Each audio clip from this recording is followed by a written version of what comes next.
कि हमें तुमसे हुआ है प्यार, हम क्या करें आप ही बताएं, हम क्या करें। भैया के साला हवे ना। अच्छा तुम जाने नहीं थे, यही प्यार है। भैया के साला से प्यार करने में बहुत फायदा है। कि कुर्सी मंगवनी तहरा पछवा के नाप के बैठा छाप के ना लगल बतहरा बाप के बैठा छाप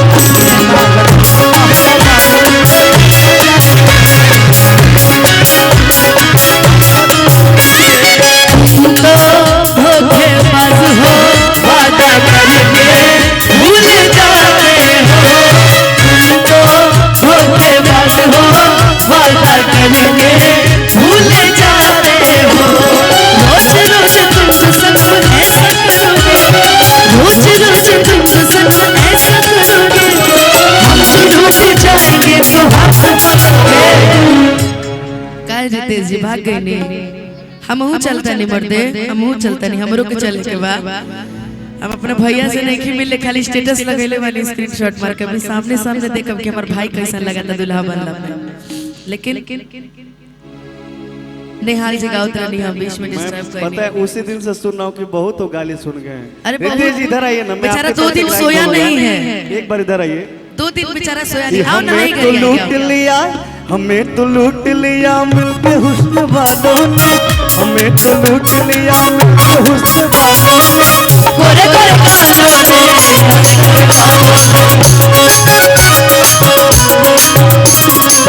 हमें तो लूट लिया, हमें तो लूट लिया मिलके हुस्न वालों ने, हमें तो लूट लिया मिलके हुस्न वालों ने, गोरे गोरे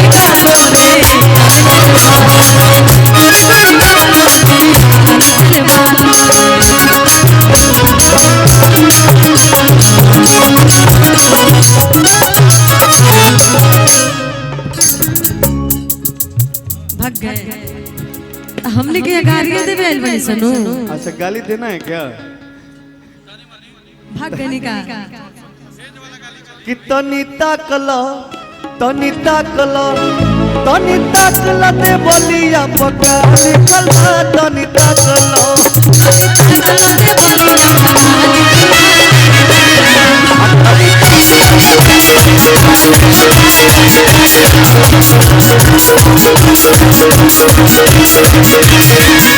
सवार लिखल बा, सुमार लिखल बा, अतवार लिखल बा कि सुमार लिखल बा। का नाम मुझे याद नहीं है। रितेश जी के बहिन के भतार लिखल बा। तोदी ताकल ते बोलिया पका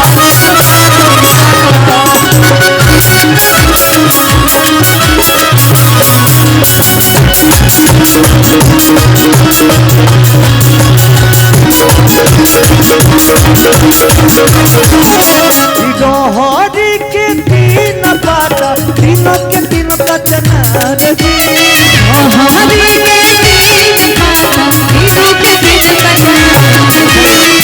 साउंड वाले भैया तने हमरो बुकलवा खोल दा। बुझा तक के पीड़िया का में आगल बनी से भैया तने फोटो देख लीजिए थोड़ा सा।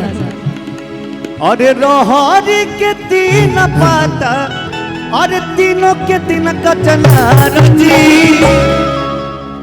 हमारा रीत सजी के तीनों महीने, अरे रीत सजी के तीनों महीने, तीनों के तीनों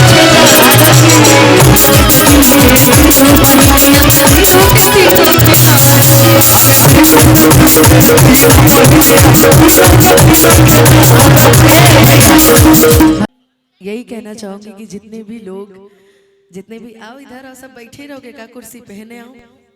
ये बहुत बड़ा सुपरस्टार है भोजपुरी का। इन्हें आने तो तुर पोल खोल देंगे सारा। और मैं तहे दिल से सबको बहुत बहुत धन्यवाद देना चाहूंगी इस कार्यक्रम में आने के लिए। और तुम भी आगे आ जाओ, पीछे से ठीक है कौची बोल रही हो। अगला लगन तुम्हारा रितेश का करवा देते हैं, नहीं ठीक ना।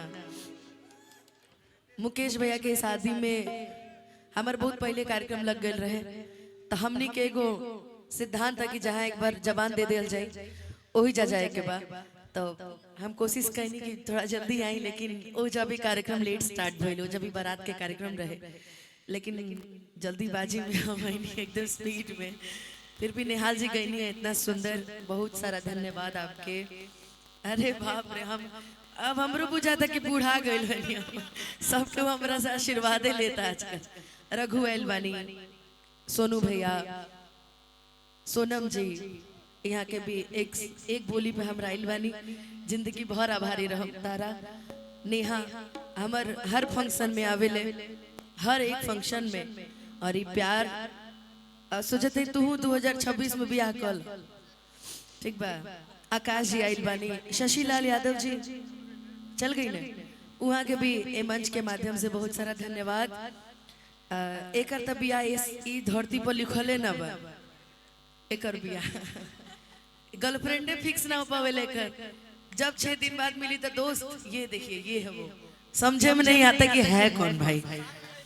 अच्छा शांग तो मेरा एकदम भाई है और इतना स्नेह और प्रेम देता है। भाभी आई है क्या? अच्छा सारी भाभियां ही हैं। अच्छा तो मैं इस मंच के माध्यम से ये जितने भी लोग आए हैं, अंकुश की पूरी टीम आई हुई है, पूरी बाउंसर ग्रुप आज आई हुई है, तो पूजा चटर्जी दी को भी बहुत सारा धन्यवाद इस मंच से। और शायद वो माहौल उनको नहीं मिल पाया, भोजपुरी था ये, पर फिर भी एक कॉल पे आप सभी मेरे आए, इसके लिए विशेष बहुत बहुत धन्यवाद। जितने चैनल वाले मेरे भाई आए हैं सबको बहुत बहुत धन्यवाद। और अब रुलाओ नहीं यार, तुम लोग मेरी एक बोली पे आए हो ना, मैं जिंदगी भर इस बात की आभारी। 100 रुपए दो, अरे तुम 500 लो यार। ए रितेश जी ने आइए तो फिर गाली दे बेचारे को। हुआ ही नहीं, अभी रितेश जी को कुछ मिला ही नहीं है डोज, इसी के लिए सोनम शर्मा जी अभी मंच पे उपस्थित हैं। रितेश जी आइए, हम चाहेंगे। नहीं नहीं, यहाँ तो नहीं बचना है, बिल्कुल बचना पड़ेगा, अभी तो यही बताएंगे। देखिए क्या है ना, सी लगाएगा भैया, एक मिनट सी शार्प कर दीजिए। क्या है ना, मैं देखिए क्या है, आखिरी चल रहा है ये, मेरी भी तबीयत खराब है और ठंडी बहुत ज्यादा लग रही है, लेकिन अब क्या है ना, रितेश के लिए मैंने गाली देना रितेश को छोड़ दिया। अरे लड़का डिस्टर्ब करता रहता है, अभी जीतावा तोरो खातिर करिया दे बबे।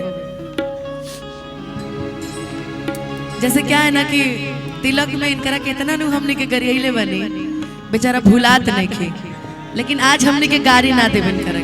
आज हम जानते नहीं क्या कहे, तारा तरफ से कहीं प्रीति की अपना तरफ से